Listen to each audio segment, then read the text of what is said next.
Et on débute avec les titres. Taux de prévalence du VIH-Sida au Sénégal, les femmes mariées représentent l'essentiel des nouvelles infectées. L'infidélité de leur partenaire est passée par là. C'est une étude de l'association des juristes sénégalaises. L'AGS tire la sonnette d'alarme. Des familles sinistrées, plusieurs maisons détruites à Kotiari dans la région de Tambacounda. Ce sont les effets des fortes pluies qui se sont abattus sur cette localité. La Géroute est à pied d'œuvre pour rétablir la route suite à l'affaissement du pont de Kotiari. Hivernage 2015, les cultures se portent bien dans le Baolé à Sédou. L'espoir est permis selon le CLCR. C'est le focus du jour, Lisa. Et toujours à suivre dans ce journal, dans la partie magazine de ce journal, les sports de Cher Tidjane Diagne, le dossier économie signé Abdou Diouf Junior sur la commune de Dias et la revue de presse de Ali Mouba qui mettra un terme à ce 7h.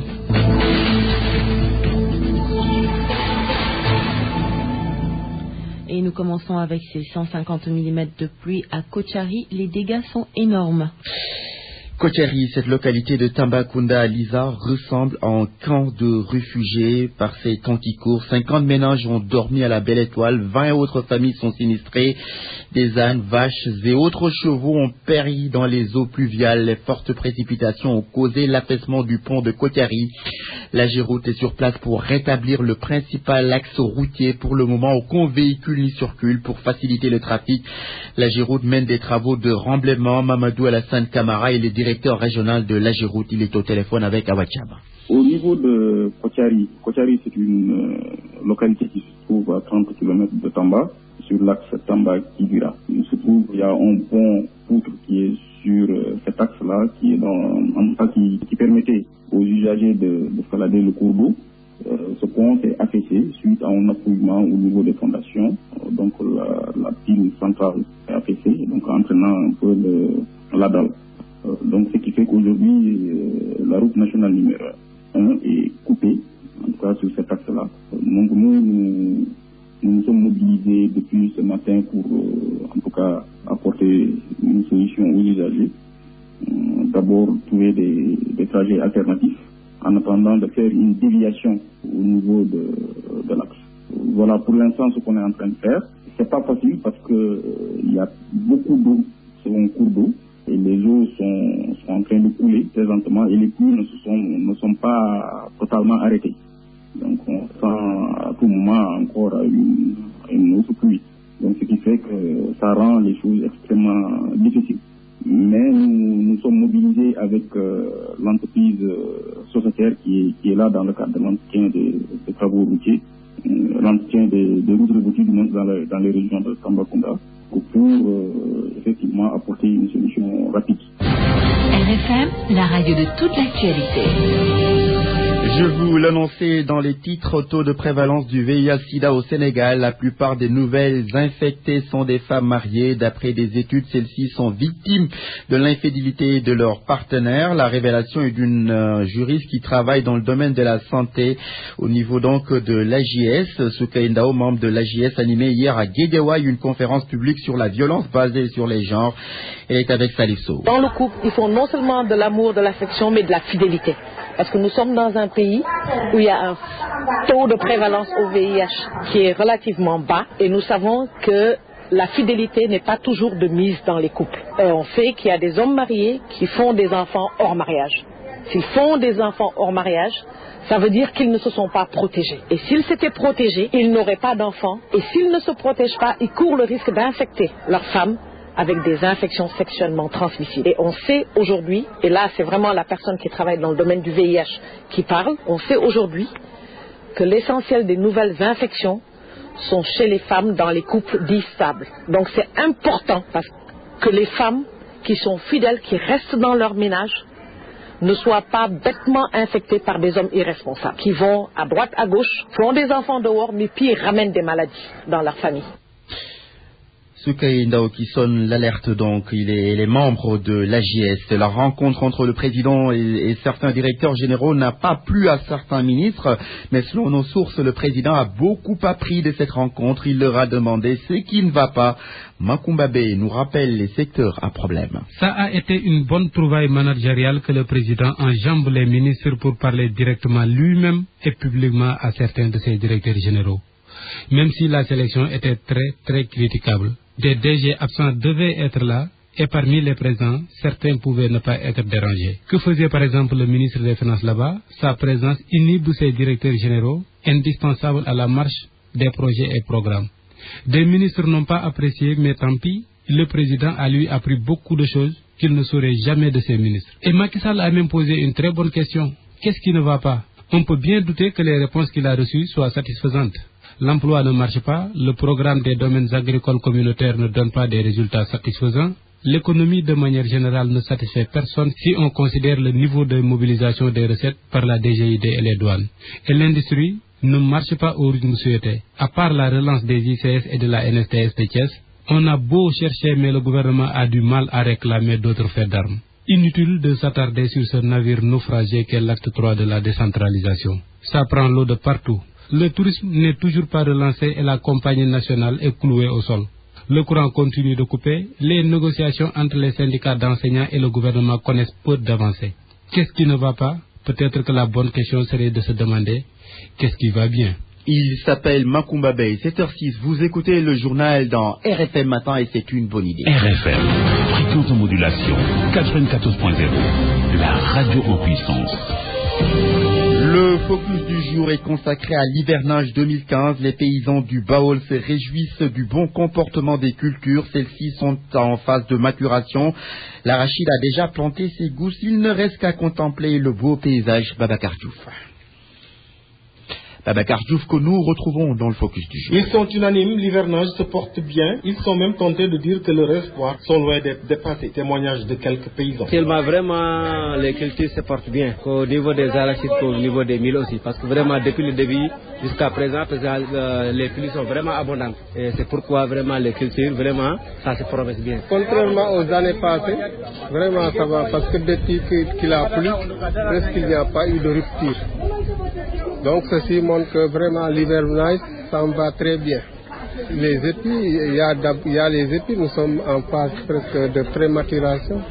Par rapport à l'arachide aussi, vraiment il y a les gousses qui se plantent.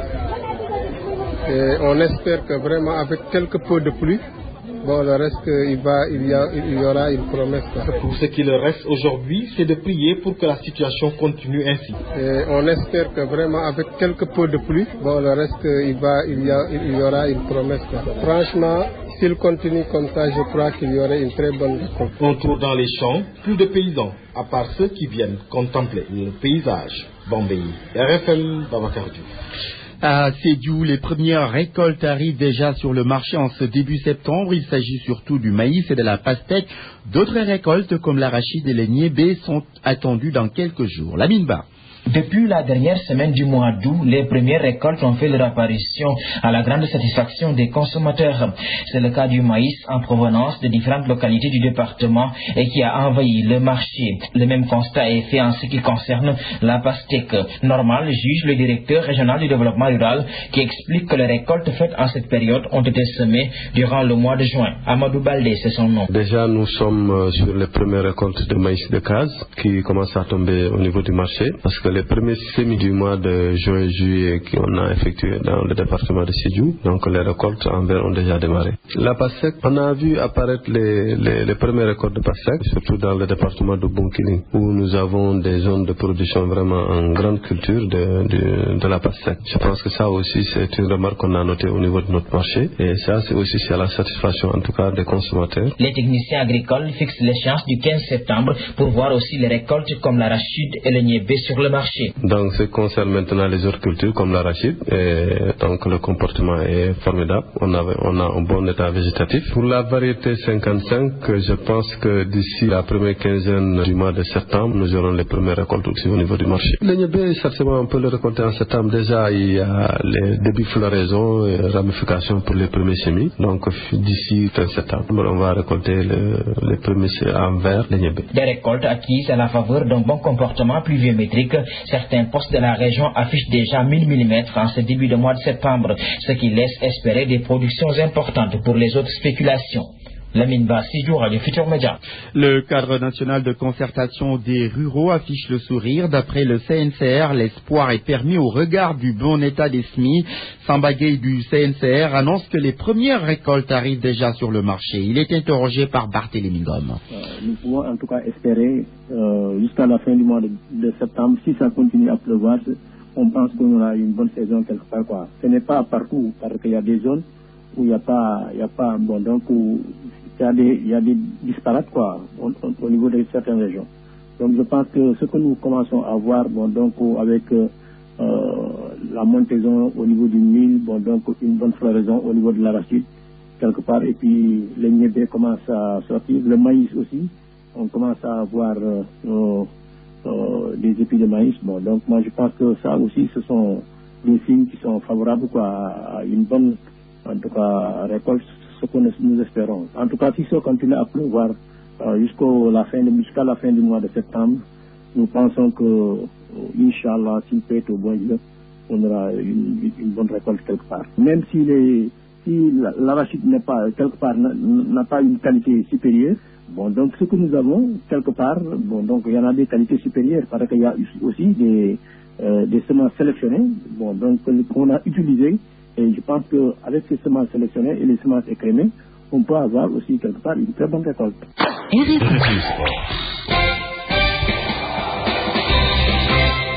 7h11, nous ouvrons la page des sports de ce journal. Bonjour, cher Tidjane Diagne. Bonjour Ismaël Kamara, bonjour à tous. J'espère en très grande forme. Hein? Oui, tout à fait, ça revient petit à petit, Ismaël. Allez-y. Et nous parlons des nouvelles de l'équipe nationale de football du Sénégal qui se prépare à jouer samedi prochain à Windhoek, la Namibie, en éliminatoire de la CAN 2017.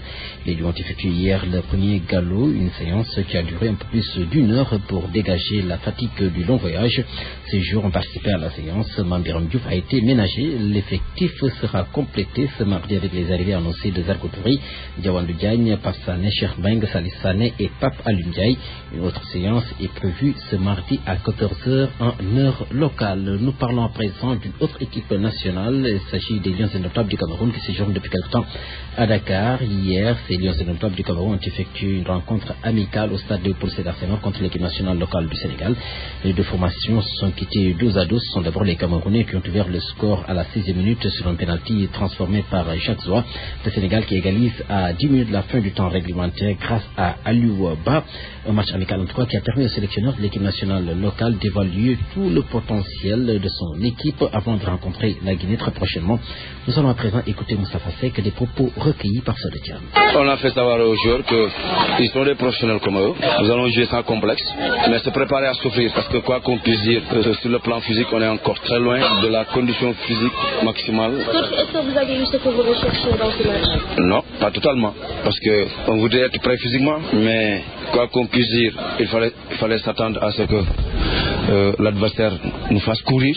Je pense que ça aussi, ça entre toujours dans le cadre de la préparation. Il y a eu de la satisfaction, parce que quoi qu'on puisse dire, sur le plan collectif, nous avons essayé d'être costauds dans la récupération du ballon, même si nous savons que par moment nous avons éprouvé des difficultés. Mais le plus important, surtout, c'était de jouer en équipe, à la perte du ballon et à la récupération du ballon. Mais sur le plan tactique, je pense qu'il y a un gros travail à faire, parce que ce qu'on avait commencé avec le premier groupe qui avait joué contre la Gambie, malheureusement, si vous avez remarqué, ce groupe-là, il n'y a que 2 joueurs qui ont joué l'intégralité des 2 matchs contre la Gambie, à la personne de Alioune Ndiaye et Motar Kanté. Il faut noter que le Cameroun va jouer ce week-end contre l'équipe nationale la Gambie. C'est à Banjul, justement, en éliminatoire de la Coupe d'Afrique des Nations. Cher Tidjane Diagne, football toujours. Et nous parlons de l'équipe nationale olympique du Sénégal qui va rejoindre le Congo-Brazzaville aujourd'hui. C'est pour parler donc des Jeux africains. Le sélectionneur olympique qui déclare être satisfait de la préparation. Serigne Salibia estime que ces Jeux africains vont permettre à son équipe de mieux préparer le CHAN qui aura lieu très prochainement ici au Sénégal. C'est au courant du mois de novembre. Nous allons l'écouter. Des propos toujours recueillis par Sodetian. Dans l'ensemble, on s'est bien préparé et on garde absolument l'objectif qui est d'aller conduire un peu la préparation plus ou moins. Et êtes-vous satisfait donc des préparatifs? On a été mis dans de très bonnes conditions, donc je pense que le Sénégal a gagné un pas. Maintenant, autre chose, c'est un peu les matchs de préparation qu'on devait avoir, parce que je pense que c'est extrêmement important, même si quand on va jouer des Jeux deux Africains où on doit affronter le Ghana, le Nigeria. Donc même si l'objectif aussi c'est d'avoir une partition honorable tout en se projetant vers le champ qui va arriver, si on y allait dans les meilleures conditions possibles de préparation, c'est-à-dire avoir des matchs amicaux qui allaient nous permettre de tester un peu, de savoir un peu les forces et les faiblesses de notre groupe. Donc là, ce serait mieux. Et quels sont les objectifs fixés? Les objectifs fixés, je pense, le Sénégal est 4e, même si nous, on veut faire un très bon parcours. L'objectif, c'est ça, c'est avoir une participation honorable, mais tout en essayant de évaluer notre groupe pour le CHAN qui est notre objectif principal. Saludia qui parle d'une participation honorable de l'équipe nationale de football du Sénégal à ces Jeux africains qui vont démarrer à partir d'aujourd'hui pour finir le 19 septembre. Pour rappel donc, ces Jeux africains se déroulent au Congo-Brazzaville. Ismaël Camara, c'est bien fini cette page des sports. Merci, cher Tidiane Diagne. Pour moi, RFM, c'est la radio de la réactivité. RFM, partout, tout le temps. Dias, un carrefour économique, une ville d'avenir, mais la commune ne dispose pas de marché. Les vendeuses de légumes sont obligées d'étaler leurs marchandises à travers les rues. Les femmes sont très remontées. Les autorités annoncent un projet en cours. Le dossier économie est signé Abdou Diouf Junior. Vendeuses de légumes et marchands de fruits se disputent les abords de la route nationale. Dias, une grande commune, une ville d'avenir sans marché.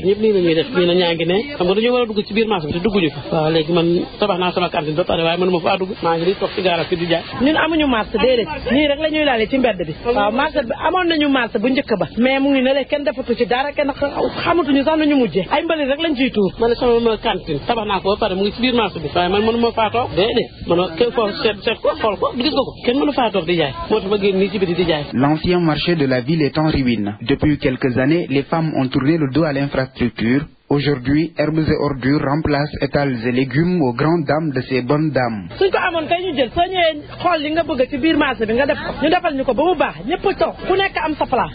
am na ñoo xam ne ñu ngi am carte ci biir marché bi te mënuñ cee liggéey parce que marché bi kenn defaru ko dafa salte. La mairie annonce un projet pour les sortir de ces difficultés. Cheikh Tidiane Diouf, premier adjoint au maire de Dias. On est en train de travailler sur le dossier avec le FONGIP. D'ailleurs, il y a un architecte qui est venu, nous a présenté un plan et sûrement bientôt, la mise en œuvre sera 2 ans sur pied pour la réalisation de ce marché-là. Cette situation et beaucoup d'autres font de leur quotidien une vie infernale. Tout ce qu'elles vendent ou achètent leur coûte cher.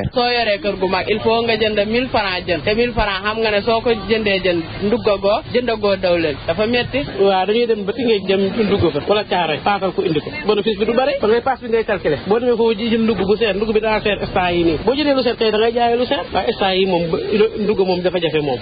Le poisson est presque inaccessible aux femmes de Dias. Il vient de villes éloignées comme Bour ou même Kayar avec un prix excessif.